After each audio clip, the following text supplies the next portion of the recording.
What's up, guys? Steve Zogany here from Keller Williams. We're Philly's real estate agent. Today I'm going to be talking about something that a lot of people don't really know a whole lot about. It's called radon, which is a colorless, odorless, tasteless gas that comes from the soil. And now I'm not a scientist or anything. I'm just a real estate agent. So this gas basically has some connection to uranium. And what happens is if you breathe it in over a long period of time, it, gives off a certain level of radiation, and from your, it gets in your lungs, and then that radiation develops into a cancer, and then you have lung cancer, which nobody likes. It's not a good thing.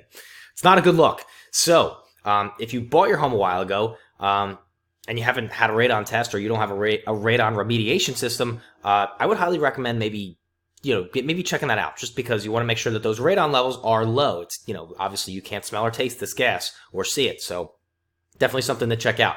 And just to make sure that you have safe levels of radon. So, for those of you who are, maybe you recently bought a house, you already had a radon test done, you're probably fine. So it's not like a super high-end, red alert thing, and it, if you breathe in a little bit, it's not going to create lung cancer. It's usually a long-term thing. But, just wanted to kind of raise awareness of this, because a lot of people don't know what this radon gas is, but it does have some permanent or fatal effects later on the road. So just wanted to make everybody aware of that stuff and to look out for it. So if you guys want to have a radon test done, or you want to have a radon system, a remediation system installed, I will include a link to a good radon remediation system installer in this link, or in this video link. So hopefully you guys get a lot of value out of that. And, I will see you guys in the next video.